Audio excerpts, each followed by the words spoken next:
কি অবস্থা, সবাই কেমন আছেন? নতুন একটা ভিডিওতে সবাইকে ওয়েলকাম। আজকে রিসেন্ট কিছু ঘটনা নিয়ে কথা বলবো। সেটা হলো, তার মধ্যে হলো একটা হলো যে কন্টেন্ট ব্রিফ, তারপর হলো যে আরও কয়েকটা জিনিস নিয়ে কথা বলবো। কন্টেন্ট অ্যাপ্রুভ হয় না বা ডিজাইন অ্যাপ্রুভ হয় না, এগুলো নিয়ে। তার মেইন একটা কারণ বলি আপনাদেরকে। ডিজাইন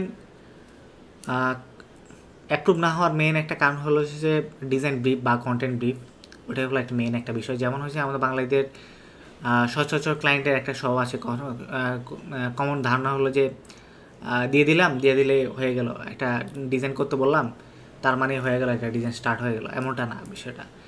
একটা কন্টেন্টের জন্য প্রয়োজন হয়, অনেক কন্টেন্টের প্রয়োজন হয়, টেক্সট, এভরিথিং, সে কী করতে চায় না করতে চায়, টোটাল একটা বিষয় থাকে।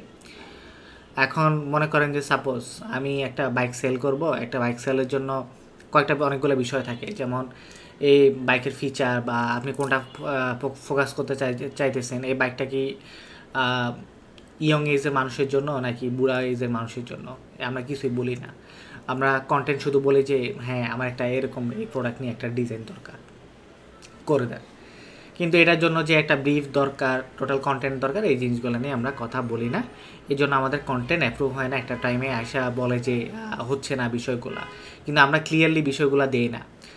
তো আমার একটা কাজ ছিল, যেমন আমি যদি বলি, আমি একটা ব্র্যান্ডের সাথে কাজ করতাম। তাদের ইয়েগুলো ছিল এরকম, মনে করেন যে সাপোজ আমরা সামনে একটা প্রোডাক্ট লঞ্চ করব, লঞ্চের জন্য কী কী জিনিস লাগবে কথা বলে তারপরে আমরা একটা প্ল্যানিং করতাম কন্টেন্ট ব্রিফগুলো নিয়ে। আমরা একটা প্ল্যানিং করতাম এই কন্টেন্টের মধ্যে কেমন কেমন কন্টেন্ট যাবে, ওই বেসিসে কন্টেন্টগুলো কেমন হইতে পারে না হইতে পারে, ওই জিনিসগুলো নিয়ে তারপর আমরা একটা মুডবোর্ড বানাইতাম যে কেমন হবে। মনে করেন যে আমাদের এই কন্টেন্টগুলো কেমন যাবে, মনে করেন আমরা একটা কন্টেন্ট প্ল্যান বানাইতাম। সাপোজ এরকম একটা মানে ফ্রি হ্যান্ড ড্রয়িং আর কি, যাক আমরা একটা করে দেখাই, ব্রাশ টুল দিয়ে ফ্রি হ্যান্ড ড্রয়িং করে দেখাই। মনে করেন সাপোজ আমরা একটা এরকম একটা ডিজাইন হবে, অ্যাঙ্গেল, এখানে হবে মডেল হবে, এইখানে মনে করেন যে একটা বাড়িঘর হবে, এই হাঙ্কতাঙ্ক হবে, এখানে টেক্সট হবে। এটা একটা মনে করেন ডিজাইন ব্রিফ সাপোজ। তো আমরা ডিজাইন ব্রিফগুলো যখন আমাদের রেডি হয়ে যেত, তখন আমরা কী করতাম, ওই অনুপাতে আমরা ফটোশ্যুট করে কন্টেন্টগুলো ক্রিয়েট করে ফেলতাম। কপিরাইটার কন্টেন্ট দিত, আমরা ওইখানে ডিজাইনগুলো করতাম, কপিরাইটার থেকে ডিজাইন নিয়ে আমরা বসা ফেলতাম। আমরা জানি কী করতে হবে। তো মেন কথা হলো যে আমরা এক জায়গাতে ফিক্স থাকা উচিত। সেটা হলো যে আমাদের কন্টেন্ট কী হবে আমরা ফিক্স না, বা আমরা ক্লিয়ার করে নিতে পারি না, বা ক্লিয়ার করে দেয় না, আমরা আদায় করে নিতে পারি না, এটা একটা বিষয় থাকে। তো সেখানে আমরা পিছিয়ে যাই, এই জন্য কন্টেন্ট হয় না। তো এখানে আরও কয়েকটা জিনিস আছে, যেমন হচ্ছে যে এক, আমরা যদি চিন্তা করি যে কিছু কিছু জায়গাতে আপনাকে নিজে আদায় করে নিতে হবে, এটা আপনার শুধু ডিজাইনার হিসেবে না, এটা আপনাকে ওনারশিপের মতো করে চিন্তা করে আপনাকে আদায় করে নিতে হবে। তাহলে আপনার কন্টেন্টগুলো ফিনিশিং থাকবে, বা আপনি একজন সিনিয়র ডিজাইনার হিসাবে আপনার একটা প্রাধান্য থাকবে। আপনি জুনিয়রদের মতো না যে আপনাকে দিল আপনি করলেন, না করলেন না, কাজ থাকলে বসে থাকবেন, এমনটা না। সিনিয়রদের কাজ হবে একটু ডিফারেন্ট।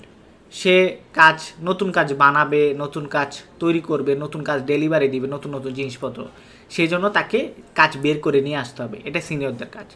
তো ওইরকম আপনি যদি সিনিয়র মতো কাজ করতে চান, তাহলে অবশ্যই আপনাকে কাজ বের করে নিয়ে আসতে হবে, কাজগুলো বুঝতে হবে, ওইভাবে বুঝাইতে হবে। যেমন রিসেন্টলি একটা ঘটনা ঘটছিল, সেটা হচ্ছিল যে গুগল অ্যাডস নিয়ে অনেক আগে রিসেন্টলি একটা ঘটনা ঘটছে, অনেক আগে একটা ঘটনা ঘটছিল যে গুগল অ্যাডস যখন আমি হোয়াটসঅ্যাপে দিই, তখন দেখে বলে যে এই এটা তো ফাইটা গেছে, এটা এমন গোলা কেন।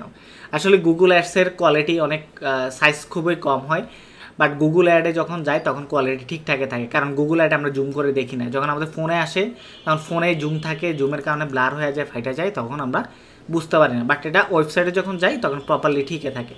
তো এরকম ইস্যু হয়, অনেকে বুঝে না, তাদেরকে আমাদের বোঝানো লাগে। অনেকে একবার বুঝে, অনেকে 10 বারে বুঝে, এটা হলো বিষয়। তো এগুলো আপনাকে আদায় করে নিতে হবে। আরেকটা জিনিস, সেটা হচ্ছে কন্টেন্ট অ্যাপ্রুভের জন্য, মেইনলি হচ্ছে কন্টেন্ট অ্যাপ্রুভের জন্য মেনলি আপনাকে ডিজাইনার হিসাবে আপনার উপরে আস্থা থাকতে হবে, ক্লায়েন্টের আস্থা থাকতে হবে। যদি আস্থা, ট্রাস্ট, এই জিনিসগুলো যদি না থাকে, আপনার ডিজাইন অ্যাপ্রুভ হওয়ার সম্ভাবনা খুবই কম থাকে। আপনার উপরে যদি আস্থা থাকে, বিশ্বাস থাকে, তখন আপনার উপর কনফিডেন্স থাকলে ক্লায়েন্টের ডিজাইন 80% অ্যাপ্রুভ হয়ে যাবে, আর 20% হয়তো বা তাকে আপনি বুঝায় অ্যাপ্রুভ করতে হবে বা সে এমনিতে অ্যাপ্রুভ হয়ে যাবে। মাঝে মাঝে 80%ই অ্যাপ্রুভ হয়ে যায়, মাঝে মাঝে 80% হওয়ার পরও কনফিউশন থাকে, আপনি তখন বুঝাইলে সে বুঝে অ্যাপ্রুভ করে দিবে। মেইন কথা হচ্ছে আপনার উপরে তার যদি ট্রাস্ট ওইভাবে না থাকে, তখন আপনি যতই ভালো কিছু দেন, দেখা যায় যে তার ভিতরে একটা খুঁতখুঁতা ভাব থাকবে, কারণ ডিজাইন জিনিসটা ভিজুয়াল জিনিস, ভিজুয়ালি স্যাটিসফ্যাকশন না আসলে অনেকের অ্যাপ্রুভাল করে না, এটা একটা বিষয় থাকে। কারণ এক একজনের চিন্তাভাবনা এক এক রকম, আমি এক ধরনের চিন্তাভাবনা করে ডিজাইন করি, উনি একরকম চিন্তাভাবনা নিয়ে ডিজাইন দেখে, তো সবাই ডিফারেন্ট চিন্তাধারা থেকে ডিজাইন দেখে বা ডিজাইন করে। তো আপনাকে ক্লিয়ার কাট বিষয়তে আসতে হবে, তাহলে আপনার ডিজাইন অ্যাপ্রুভ হবে। আর আপনার উপরে আপনার ক্লায়েন্টের সাথে আপনার কনফিডেন্সটা, আপনি কতটুকু কনফিডেন্ট, এই বিষয়গুলো আপনাকে ক্লিয়ার করে দিতে হবে, তাইলে সে বুঝবে যে না এই লোককে দিয়ে হবে বা এই লোককে দিয়ে কাজ করানো সম্ভব। তো এগুলো হলো আর কি মেন বিষয়, যে কন্টেন্ট ব্রিফের জন্য আপনাকে ক্লায়েন্টের থেকে সে কি করতে চায়, কেমন হবে জিনিসগুলা, টোটাল বিষয়গুলো তার থেকে ক্লিয়ার করে নিতে হবে।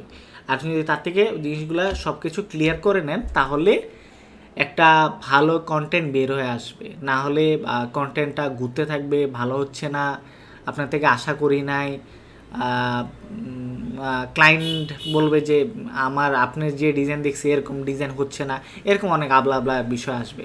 তো সব ক্লায়েন্ট একরকম না, ক্লায়েন্টকে বুঝাবেন, কন্টেন্ট ব্রিফ ঠিকঠাক মতো নেবেন, ডিজাইন আশা করি সহজে অ্যাপ্রুভ হয়ে যাবে। আর আপনার যে কনফিডেন্স, এটা ক্লায়েন্টকে বোঝানো চেষ্টা করবেন যে আপনি তো কতটুকু কনফিডেন্ট, বা আপনাকে দেখে ক্লায়েন্ট কতটুকু সাহস পায় ওই বিষয়গুলো। সে এত বড় কোম্পানির একটা দায়ভার আপনার উপরে উঠাই দিবে, বা আপনার এত বড় কোম্পানির একটা কাজ আপনাকে দিয়ে করাবে, অবশ্যই সেই কনফিডেন্স আপনার ভিতরে সে যদি দেখে, তাহলে অবশ্যই সে কাজ করাইতে আগ্রহী হবে, বা আপনার পিছনে ইনভেস্ট করতে আগ্রহী হবে। তো এইগুলো হলো যে মূল বিষয়গুলা। আরও অনেক বিষয় আছে, ছোটোখাটো বিষয় মাঝে মাঝে মনে পড়লে এইভাবে শেয়ার করব। আর আপনার যদি কোনো মতামত থাকে বা কোনো কিছু জানা থাকে, অবশ্যই আমাকে কমেন্টে জানাবেন বা ইনবক্স করবেন, তাহলে অবশ্যই আমি নেক্সট ওই ভিডিওগুলো নিয়ে আসার চেষ্টা করব। ওকে, ধন্যবাদ সবাইকে, ভালো থাকবেন, দেখা হবে পরবর্তী ভিডিওতে, টাটা।